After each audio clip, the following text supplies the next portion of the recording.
사랑하는 여러분, 지난주에 제가 로마서 1장 16절을 공부하면서 복음은 부끄러움이 아니라 능력이다 라는 말씀을 드렸습니다. 내가 복음을 부끄러워하지 아니하노니 이는 모든 믿는 자에게 구원을 주시는 능력이 되기 때문이다 라고 사도 바울이 말을 했어요. 여러분, 우리 인간이 신에 대한 믿음, 절대자에 대한 믿음이 생기는 것은 파워를 경험할 때입니다. 사람은 굉장히 연약하고 제한적이고 무능력하고 무기력하지만 절대자 되신 신은 완벽할 때, 완벽하신 그 신을 경험할 때 믿음이 생기는 거예요. 그렇죠? 사도 바울도 지금 모든 믿는 자에게 구원을 주시는 하나님의 능력을 경험했기 때문에 복음을 부끄러워하지 않는 것입니다. 절대자는 능력 있는 분입니다. 영원하시고 변함이 없으시고 모든 것을 아시고 모든 것을 하실 수 있는 분이신 것이죠. 어떤 분은 그런 얘기를 했어요. 자기가 할 수 있는 것을 하는 것이 인간이고 자기가 하고 싶은 것을 하는 것이 신이다. 그렇죠? 하나님은 능력에 있어서 무한하십니다. 가끔 청년들을 목회하다 보면 청년들이, 결혼 정년기에 있는 청년들이 그런 이야기를 해요. 목사님, 이러이러한 남자 만났으면 좋겠어요. 이러이러한 여자 만났으면 좋겠어요. 라고 얘기를 합니다. 이 얘기를 들어보면 여자들은 대부분 자상한 남자, 자기 얘기를 잘 들어주는 성품이 좋은 사람 플러스 능력 있는 사람을 만나고 싶어요. 남자들은 이쁜 여자, 이쁘기도 하지만 지혜롭기도 해요. 성품도 좋아요. 제가 그런 사람 없을 거다라고 얘기를 하거든요. 근데 그런 고대를 하는 거예요. 가끔 그런 분들이 있어 보여요. 근데 사람은 변합니다. 사람이 누가 완벽하겠어요? 완벽한 사람이 어디 있겠어요? 가끔 저는 우리 캠브리지 한인 사회에 살 때 그런 이야기를 듣거든요. 목사님, 우리 한인 교회는 정말 예쁜 사람들이 너무 많아요. 다들 능력도 좋고 예쁜 분들이 많아요. 그 교회를 교회 가야 되는 기준이 있습니까? 교인들을 뽑는 자격 조건이 있나요? 그래서 제가 속으로 얘기합니다. 3대 기준이 있는데 미모와 외모와 용모. 다들인데 몇 분 빼놓고 자격 미달. 일 수 있겠죠? 농담이고요. 어쨌든 그런 이야기 들으면 좋지만 사람은 지금 겉으로 봤을 때는 번지르르하고 또 좋아 보이지만 그 내면으로 들어가면 사람들은 다 연약한 사람들이에요. 누가 완벽한 사람이 있겠습니까? 근데 이 부족하고 연약한 사람이 이제 절대자 신을 만났을 때, 완벽하고 퍼펙트한 그 신을 만났을 때 이제 믿음이 생기는 거예요. 우리 아까 집사님이 너무 귀한 간증을 해주셨어요. 집사님이 제가 듣기로는 한국에서도 최고의 대학, 일본에서도 최고의 대학 하고 대학원을 나오신 분이세요. 근데 집사님 말씀하신 것처럼 이 자기 잘난 맛에 살 것 같았는데 5년 동안 아무런 직업 없이 이렇게 전전긍긍하시면서 마음이 한껏 낮아진 것 아니시겠습니까? 여러분, 사람이 자기의 정확한 연약함을 파악할 때 비로소 신에 대해서 귀의하게 되는 것입니다. 신을 찾게 되는 거예요. 신의 능력을 경험하게 되는 것입니다. 성령은 그렇게 말하죠. 심령이 가난한 자는 복이 있나니 하나님의 이제 천국을 경험하게 될 것이다. 여러분, 마음이 교만하면요, 자기가 최고라 생각하고 이 부족하고 제한이 많고 연약한 이 사람이 모든 것을 할 수 있을 것이라 생각하는 그 부유한 마음은 결코 하나님 만날 수 없습니다. 결코 하나님 만날 수 없어요. 심령이 가난한 자만이 만날 수가 있는 것입니다. 가난한 자가 무엇입니까? 원래 원어는 파산 선고예요. 파산 선고. 뱅크럽트 된 것입니다. 아무것도 의지할 이 없고 아무것도 의지할 것이 없을 때 비로소 하나님의 능력을 경험하게 되는 거예요. 경제적으로나 그 외적으로나. 근데 제가 여러분 오늘 귀한 집사님께서 또 말씀해 주셔서 감사한 마음으로 잠깐 말씀드렸는데, 오늘은 제가 그 복음은 하나님의 능력을 경험할 때 믿음이 생긴다라고 말씀을 좀 드리고 싶거든요. 그러면 인간과 신, 하나님과의 그 근본적인 차이가 무엇인지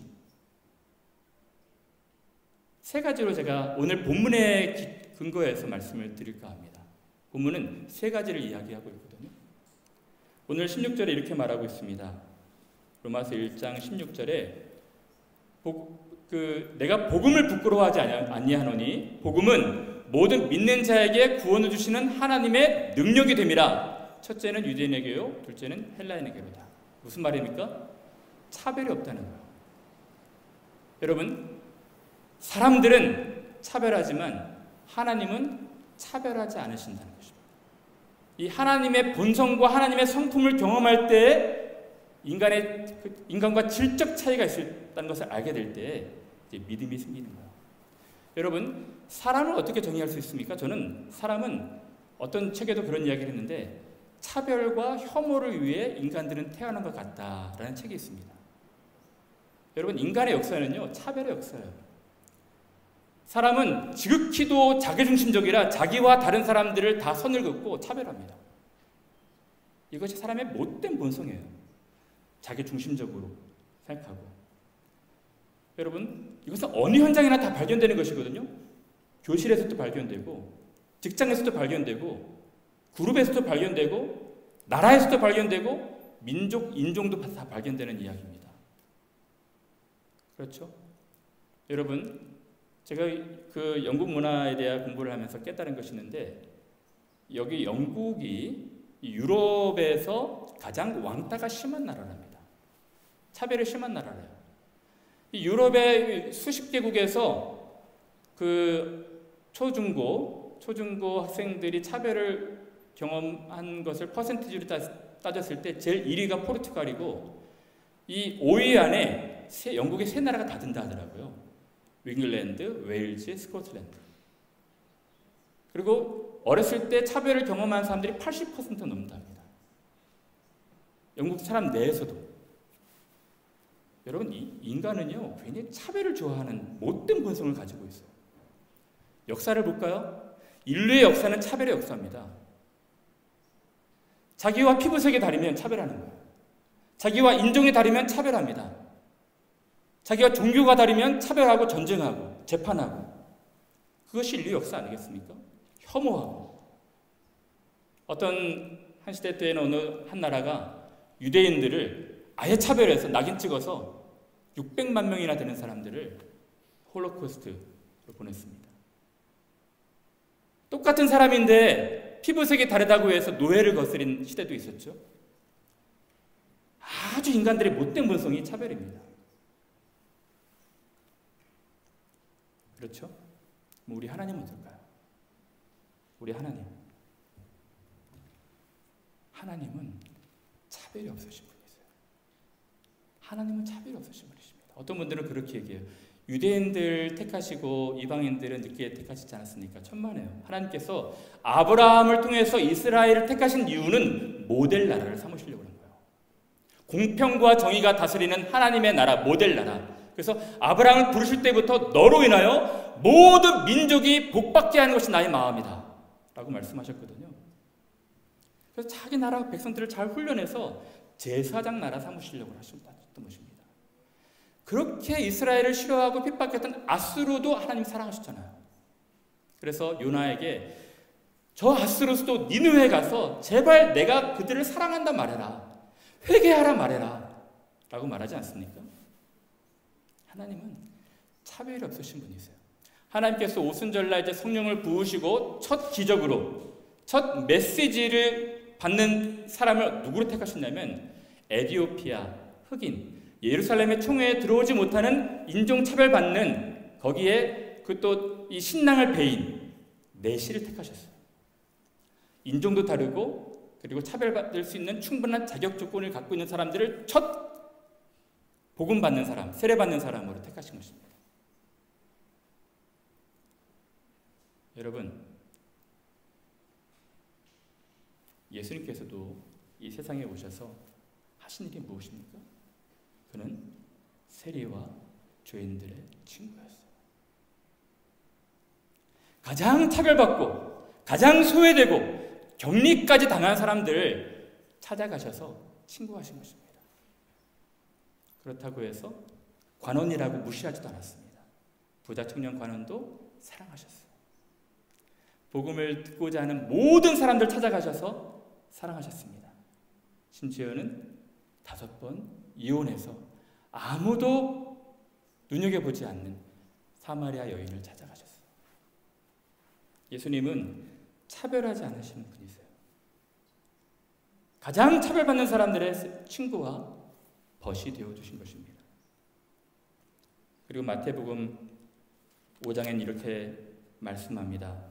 5장 45절에 또 내 이웃을 사랑하고 내 원수를 미워하라 했다는 것은 너희가 들었으나 나는 너희에게 이르노니 너희 원수를 사랑하며 너희 핍박하는 자를 위하여 기도하라. 이같이 한즉 하늘에 계신 너희 아버지의 아들이 되리니 이는 하나님이 그 해를 악인과 선인에게 비추게 하시며 비를 의로운 사람과 불의한 사람에게 내리우심이니라. 하나님은 차별이 없으세요.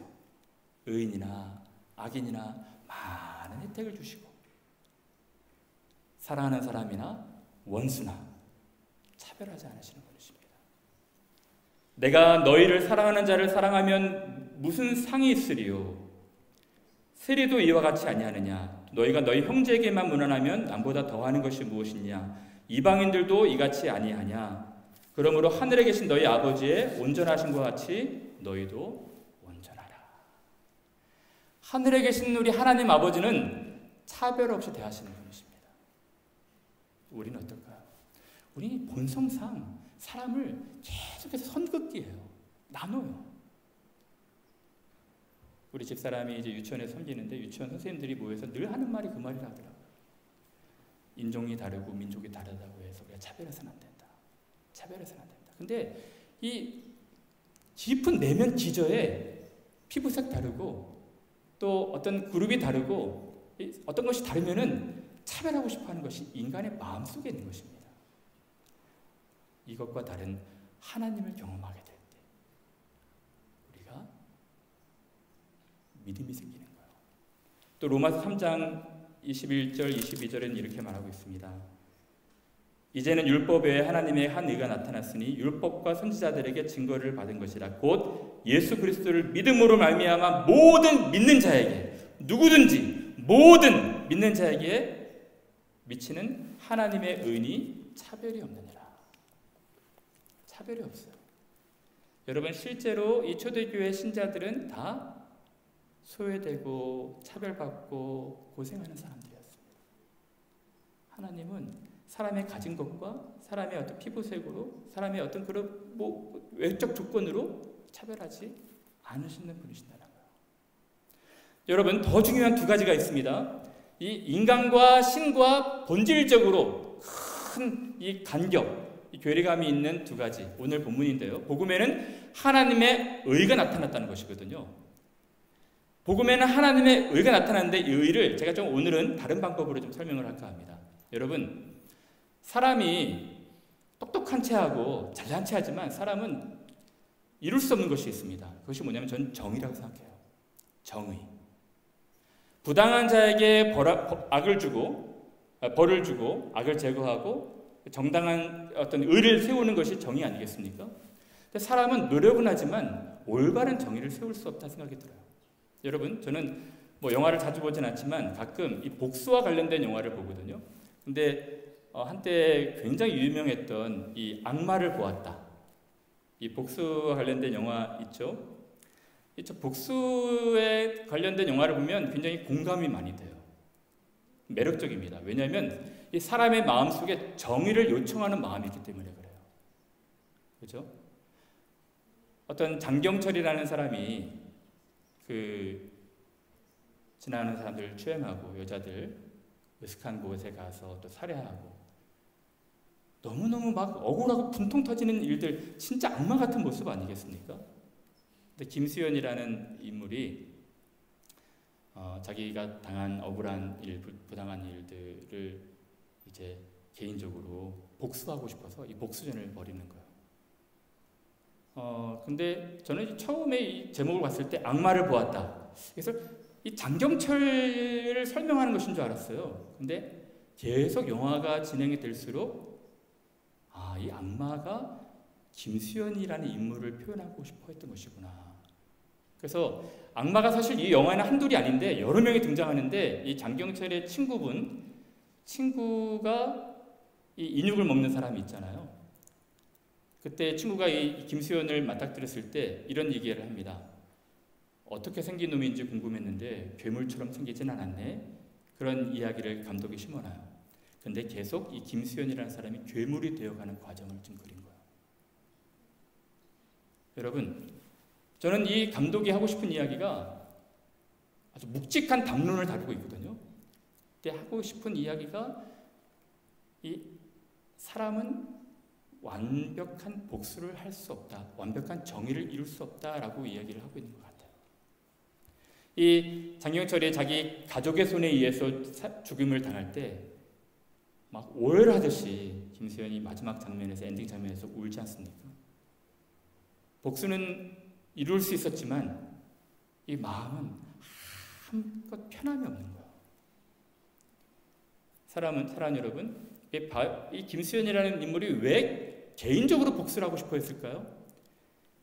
이 사회가 이 올바른 정의를 구현하고 실현할 수 없기 때문에 개인적으로 이렇게 복수를 하고 싶어 했던 것 아닐까요? 여러분, 사회는요, 이 정의의 잣대와 기준이 다 다르기 때문에 올바른 정의를 세우기가 너무 어렵다 생각이 들어요. 이 정의라는 기준도요, 악을 제거하는 것인데 예전에는 뭐 임진왜란 때 우리 이순신 장군이 크게 승리를 거두는데 우리나라 측에서 보면은 이것이 정의일 수 있고 또 상대편에서 보면은 그렇지 않을 수도 있겠지 않습니까? 또 이 팔레스타인 가자 지구에도 여러 유대인들과 팔레스타인 사람들이 싸우는데 자기 편에서 잣대와 기준을 대어서 정의를 세우고자 하지 완벽한 정의는 참 어려워 보여요. 사랑 여러분, 이 복수가 불가능하다면, 완벽한 복수가 불가능하다면 용서는 어떨까요? 저는 또 다른 영화를 잠깐 여러분들한테 소개하고 싶은데요. 밀양이라는 영화가 있었습니다. 한 여인이 자기 남편의 고향에 내려가서 살다가 자기 아이가 이제 피아노 학원 운전 기사의 손에 의해서 유괴되고 또 살해를 당하는. 나중에 이분이 신앙을 갖고 용서를 하러 갔는데 그 교도소에 있는 이 가해자는 너무 평안한 모습으로 나는 하나님 믿고 모든 것을 용서받았으니 당신도 평안한 마음 가지세요 라고 했을 때 너무 분통 터지는 그런 장면 아니겠습니까? 그때 여기서 던지고 싶은 메시지는 그것이었습니다. 어떻게 용서는 피해자가 하는 것인데 가해자가 사과도 하지 않고 반성도 하지 않고 배상도 하지 않고 어떻게 용서를 받을 수 있을까? 그것 아니겠습니까? 그래서 이 영화에서도 제가 말하고 싶어하는 감독의 메시지는 사람은 용서도 불가능해 보인다는 것입니다. 진정한 용서의 본질은 그냥 사과하고 반성하고 배상 정도가 아니라 원래 이전 관계로 회복되는 화해를 말하고 있습니다. 앙금을 다 없애는 거예요. 완벽하게 예전 관계로 들어가든지 더 좋아지든지 이것이 진정한 용서거든요. 화해까지 이루는 것이. 여러분들, 저는 인간은 올바르게 완벽하게 정의도 세울 수 없고 용서도 불가능한 것이라 생각이 됩니다. 근데 여러분, 우리와 질적으로 차이가 나는 절대자 하나님은 어떠실까요? 하나님은 완벽한 정의도 이루시고 완벽한 용서도 하실 수 있다는 것입니다. 그때 믿음이 생기는 거예요. 그것이 언제 나타났습니까? 오늘 본문에 복음에는 하나님의 의가 나타났다는 거예요. 인류의 정의를 완벽하게 또 이루시고 그러니까 죄 가진 인생, 악을 행하는 인생에게 정확하게 벌을 내리시고 완벽한 용서도 이루셨다는 것입니다. 이것이 하나님의 우리와 질적으로 다른 것이에요. 사랑하는 여러분, 예수님은 이렇게 설명을 하는 것이 좋을 것 같아요. 예수님이 하신 일들에 대해서. 여러분, 로마서 5장에 보면, 로마서 5장 말씀에 보면, 우리가 아직 죄인 되었을 때 그리스도께서 우리를 위하여 죽으심으로 하나님께서 우리에게 대한 자기의 사랑을 확증하셨느니라 라고 말했죠. 하나님이 우리에 대한 그의 사랑을 확증하셨는데 우리가 여전히 죄인 되었을 때, 다시 말하면 이것입니다. 여러분, 피해자와 가해자 입장으로서 보면 인간은 가해자입니다. 하나님이 피해자예요. 성삼위 하나님께서 일방적인 피해자이시고 우리가 가해자예요. 어떻게 이렇게 설명이 되냐면 이렇게 설명을 해볼게요. 여러분, 예수님께서 말씀하신 어떤 비유가 있는데, 제가 비유 전에 이렇게 한번 다른 비유를 한번 들어볼게요. 어떤 사람이 직장을 구합니다. 어렵게 직장을 구해서 직장에 취업을 했어요. 취업을 했는데 취업을 하자마자 이제 자기가 고용주처럼 행세를 해요. 일도 안 하고 월급만 받고 월급 더 달라고 하고 때때로는 횡령도 하고 나중에는 그 회사를 자기 것으로 만들어요. 도둑놈 아니겠습니까? 진짜? 정말 나쁜 사람 아닐까요? 우리 인간이 그런 사람이라는 거예요. 그래서 예수께서 포도원 비유를 말씀하셨죠. 어떤 포도원 주인이 포도원을 잘 만드셨어요. 망대도 두르고 산울도 두르고 또 구유도 만들고 즙도 짜고 다 만들어서 거기서 농부들을 고용합니다. 근데 농부들을 고용하는데 농부들이 멀리 떠난 이 주인 행세를 하고 싶어 하는 거예요. 그래서 얘는 고용인들인데, 소작농들인데 자기가 주인이 되고 싶어 합니다. 그래서 종들을 보내서 소작농을 내라 하면 죽여버리고 때려버리고 나중에는 아들까지 보내는데 아예 죽여버리지 않습니까? 자기 것으로 만들어서. 그것이 정확한 인류의 실상입니다. 하나님이 모든 것을 주셨어요. 하나님이 공기도 주시고 이 환경도 주시고 모든 것 주시고 가정도 주시고 집도 주시고 시간도 주시고 에너지도 주시고 모든 것을 주셨습니다. 사람들은 그것을 자기 것으로 만드는 거예요. 하나님을 인정하고 싶어 하지 않습니다. 도둑놈들이죠. 그것입니다. 하나님은 일방적 피해자예요. 사람들이 가해자입니다. 너무 놀라운 것은 이 가해자가 사과도 하지 않고 반성도 하지 않고 배상도 하지 않고 아예 하나님을 무시하고 있는데, 하나님은 아직 죄인 되었을 때 피해자로서 용서하셨다는 거예요.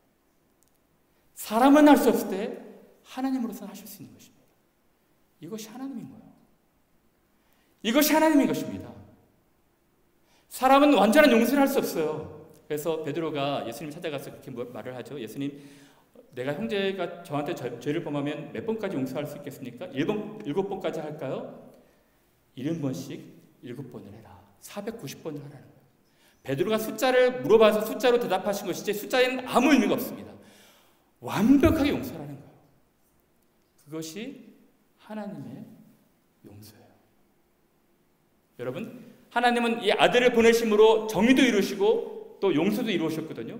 그래서 로마서 3장에는 이렇게 말합니다. 로마서 3장 25절에 보시면 25절 26절, 하나님께서 길이 참으시는 중에 전에 지은 죄를 간구하심으로 자기의 의로우심을 나타내려 하심이니 곧 이때 자기의 의로우심을 나타내사 자기도 의로우시며 또한 예수 믿는 자를 의롭다 하려 하심이라. 이게 무슨 뜻이냐면 하나님의 편에서도 정의를 이루셔야 되고 우리에게는 용서를 주셔야 한다는 거예요. 여러분, 하나님이 인간은 죄인인데 죄인임에도 불구하고 형벌하지 않으시고 죄를 벌하지 않으시고 그냥 용서하실 수 없습니다. 그럼 하나님이 불의하신 분이 되는 거예요. 하나님은 죄 가진 인생은 반드시 벌하시게 되어 있거든요. 그래서 하나님께서 이 불의하시지 않기 위해서 정의를 이루시기 위해서 죄는 벌하셔야 되는 거예요. 근데 인류를 또 구원하시기 위해서 하나님께서 인류에게 부을 벌을 자기 아들을 대신해서 부으셨다는 것입니다. 그러므로 정의도 이루시고 용서도 이루신 거예요. 제가 이 말씀 하나 더 마칠까 하는데요. 여기에 대한 좋은 비유가 있죠. 이 비유를 잠깐 설명을 좀 드릴까 합니다. 여러분, 옛날에 어느 그 나라에 너무너무 탁월한 임금이 계셨어요. 이 임금은 법으로 나라를 다스리고 아주 엄격하게 법으로 다스리지만 사랑으로 다스리는 그런 모든 국민들한테 두려움의 대상이기도 하지만 존경의 대상인 그런 거의 완벽한 왕이셨어요. 근데 어느 날 문제가 생겼습니다. 이 왕은 이 나라에서 죄를 범한 사람들을 엄격하게 다루기로 유명한 소문난 왕이신데 큰 죄를 지은 사람이 하나 발견돼서 기소가 됐는데 알고 보니까 왕의 어머니예요. 근데 왕은 나라를 또 사랑하는 마음으로 잘 다스리기도 하지만 지극한 효자로 유명한 왕이었거든요. 그래서 온 국민들이 지금 옥신각신하게 되는 것입니다. 이 왕의 어머니가 기소를 당해서 지금 큰 죄를 지었기 때문에 어떤 한 부류는 왕은 법대로 어머니도 다스려야 된다. 법 앞엔 모든 사람들이 다 평등하다. 법으로 정의를 세우기 위해서는 이 어머니를 엄격하게 벌을 해야 된다.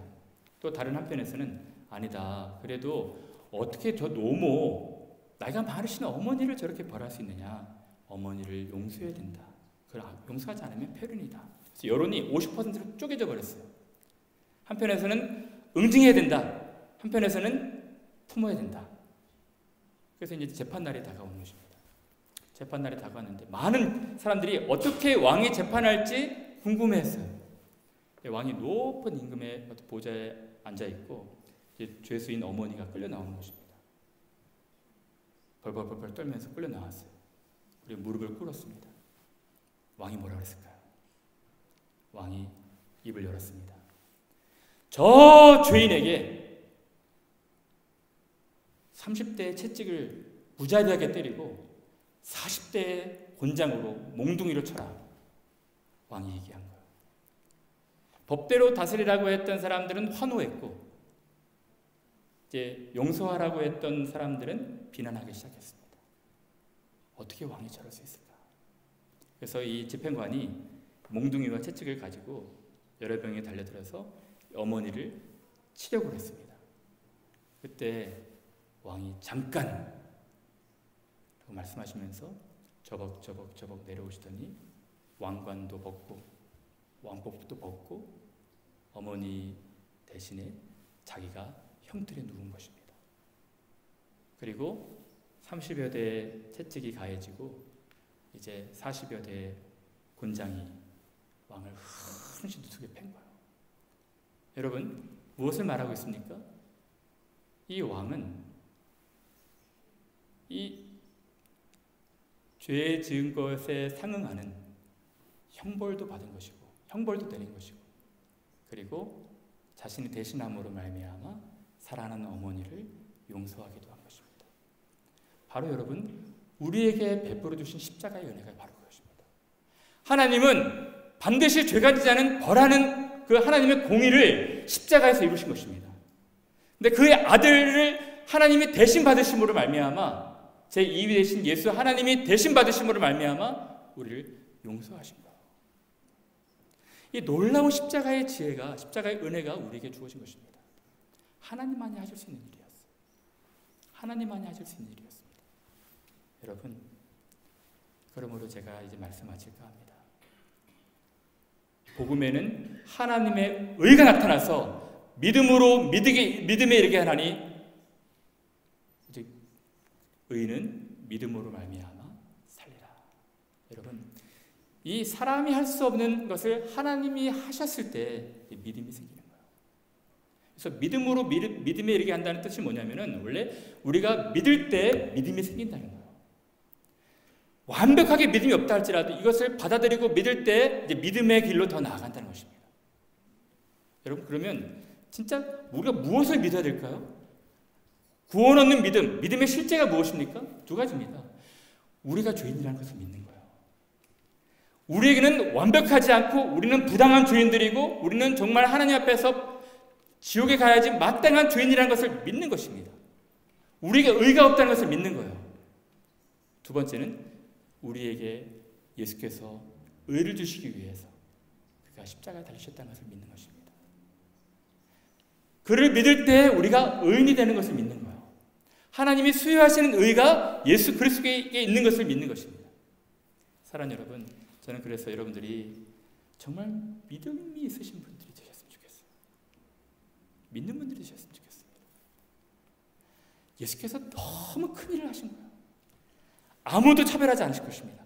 모든 믿는 자에게 구원을 주실 거예요.